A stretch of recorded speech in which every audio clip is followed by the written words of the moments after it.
Today, we're gonna play pretend. Let's make believe for 1 second that I lost everything I have in my wholesaling business. All of my leads gone. All of my systems deleted. My whole team just disappeared. And I was somehow dropped in a completely different state that I've never been to before. If all I had was what I've learned over the years in real estate and business, what would I do? If you're just starting out in wholesaling, or maybe you've watched a couple of videos and you're trying to put it all together, what should you do? See, watching videos is cool, but you don't win a basketball game by just watching game tape. You win by taking action and going out there and applying what you've learned from the game tape. This is your game tape. After watching this video, you're gonna have all the information you need. Knowing what I know today, this is the exact steps I would take to get my first wholesale deal in 30 days, even if I were starting from scratch.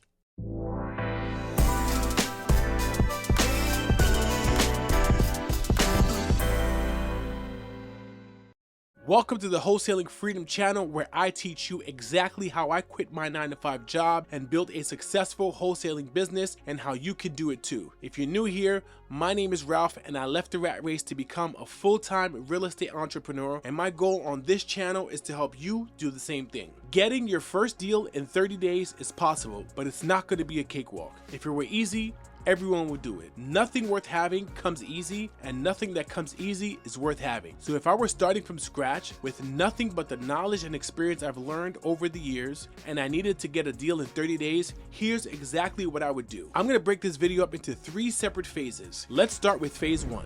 Phase 1 would be research and market setup. On this phase, I would spend no more than 1 to 3 days. If I'm gonna get a deal in 30 days, I have to make sure that I'm in an area or a market where deals are actually happening. Step 1, picking the right market. The market you're in, to some extent, will determine your success. So here are the things I'd research in order to pick a market. These are the 4 simple things I would need to make sure I'm in a good market. 1, population. I would pick a county or a market where the population is at a minimum of 100,000 people. The more people, the better. But anything under 100,000 is going to be too small of a market, and there's just not going to be enough volume for deals. Number 2, home prices. I would pick a county where the median home price is between $300,000 and $500,000. Now, this is a great first-time home buyer price range. The more expensive the market is, the less people who can afford it, which means less deals. And if the median home price is below this number, the amount that you're going to make per deal is going to be considerably less. Number 3, investor activity. I'd make sure to pick a county where there's a good presence of active real estate investors and wholesalers. The best way to find this out is going to be to check the properties listed for sale in your areas and see how many of them are completely renovated and brand new versus how many of them are just well maintained. The next best way is to check the local real estate Facebook groups in your market. If deals are being posted every day, this is a good sign.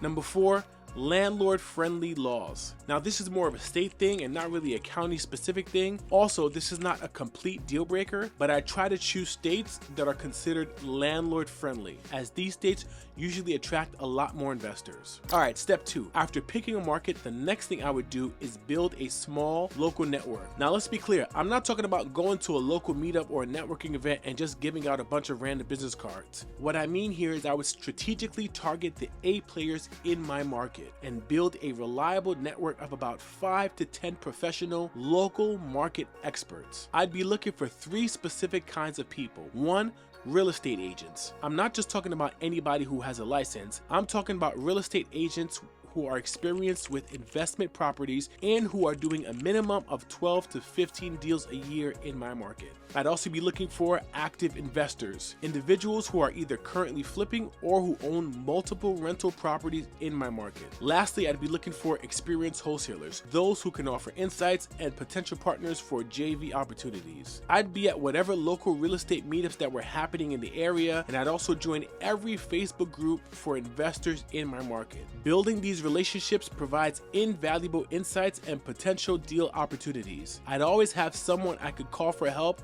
comping properties, finding referrals or recommendations for other professionals, or just simply understanding the nuances of my market. Step 3. Identify a wholesaler-friendly title company and attorney. I'd research and contact a title company that has experience with handling wholesale transactions in my local market. I'd also find at least one real estate attorney familiar with wholesaling. This is to make sure of two things. One, I want to make sure I'm doing things the right way in my new market right from the beginning. And number two, when I do get a deal, I won't have to scramble to find an attorney or a title office. Because of the amount of conversations and research that this phase would take, that's why I would dedicate at least 1 to 3 days for this process. All right, 27 days left. Let's go to phase 2. Phase 2 would be lead generation. With the groundwork laid, it's time now to generate leads. Now remember, what I mean by a lead is simply someone who has a distressed property or they're in a distressed situation and they have made the decision that they want to sell. That is a lead.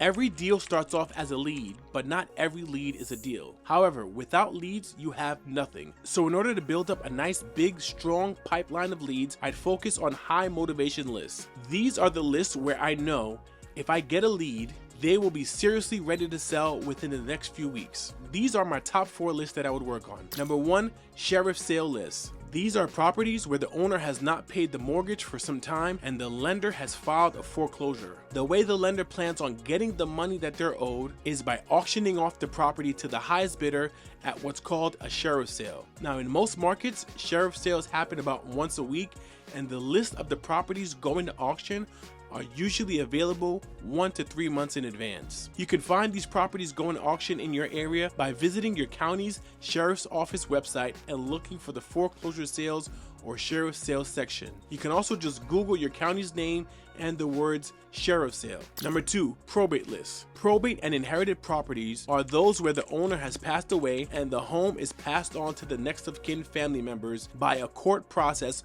known as probate. The reason why I would focus on this list is because 50% of inherited properties are usually sold by the heirs within the first 2 years of inheritance. To get this list, I would contact the local surrogates court in my county. I would submit a Freedom of Information Act request detailing the records that I'm looking for. The Freedom of Information Act is a law that gives me, as a citizen, the right to request and review any public records. When someone files for probate, this is public information. Now, if I was really in a pinch and I didn't want to spend so much time trying to get this list, or if the county was making it more difficult than necessary, then I would turn to a paid service like US Leads List. US Lead List provides probate and inherited property leads for every county in the country. I'll leave a link in the description for you to check them out. Number 3, on-market fixer-uppers. I'd search the MLS, Zillow, or Redfin for properties with 2 criteria.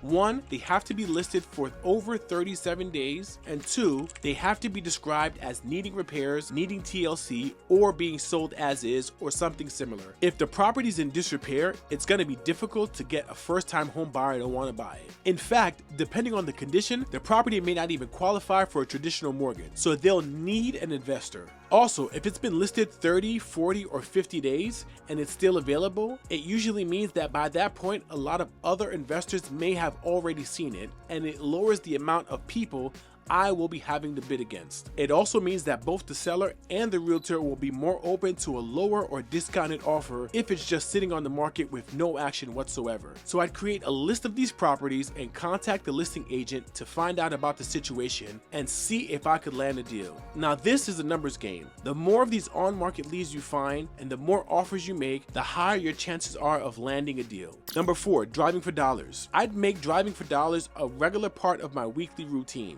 Driving for dollars involves physically scouting the neighborhoods looking for distressed properties. Now these houses stick out like a sore thumb. They usually have overgrown lawns, boarded up windows, and other visible signs of neglect. I'd create a list of these properties that I would use for phase 3. For a free comprehensive guide on driving for dollars, go to wholesalingfreedom.com/D4D. I'll leave a link in the description below. Now, getting these 4 lists could take anywhere from 1 hour to upwards of a week. So I'd start this phase in conjunction with phase 1 so that I could at least begin calling some sellers and realtors by day 3. All right, now on to phase 3. Phase 3 is outreach and follow-up. All right, I've got the right market, I've built a network of professionals that I can call anytime, and I've got the 4 top motivated seller lists in my hand. It's time to start reaching out and talking to sellers and realtors. I dedicate about 4 to 5 hours daily, Monday through Saturday, to cold call sellers and realtors. I'd spend an additional 3 hours a day following up with previous contacts, nurturing those leads and moving deals forward. However, in the beginning, while I'm building my lead pipeline, I may not have a ton of follow-up to do, so I'd spend some of that time contacting potential buyers, trying to understand their buying criteria and their specific buy box, and building a robust buyers list. This would help ensure 2 things. 1, that I'm looking at the right deals, and 2, once I do find a deal, I'll have buyers ready to pull the trigger. Alright, a lot of times it could feel like you're doing a lot, but in reality, you're barely moving the needle. In order to make sure that I didn't just feel busy, but that I was actually focusing on income producing activities, here are the 4 key performance indicators, or KPIs, that I'd be tracking. Number 1, daily outreach. I'd make it a goal of having 40 to 50 new contacts every day. Now, this is not dials or calls that go to voicemail, but these are actual conversations with sellers or realtors. Number 2, seller appointments. If I've got the right list and I'm consistent with my outreach, this should result in about 2 to 5 seller appointments per week. Now, these are not realtor or listed appointments. I wouldn't go to see any listed properties in person. I would just talk to the realtors and submit offers. These would be me going to see and meet with actual owners of properties directly. Number 3, buyers. I would also make sure to add a minimum of 5 buyers to my buyers list every day. Number 4, offers. The last KPI I would be tracking would be making sure that I'm hitting a minimum of 25 to 30 offers per week. I'd be making around 15 to 20 on-market realtor offers and about another 5 to 10 direct-to-seller offers. Now, this would give me anywhere from 100 to 120 offers in 1 month, which is a guaranteed way to get at least 1 offer accepted. Alright, that's the plan, and that's the exact phases I would use to get my first wholesale deal if I had to start all over again. So let's break down what the daily schedule would look like that would keep me on track to getting my first wholesale deals within that 30-day time frame. Let's start with Monday through Friday. I'd make it a goal to wake up at 6 a.m. every day. I'd start the day with activities that set a positive tone.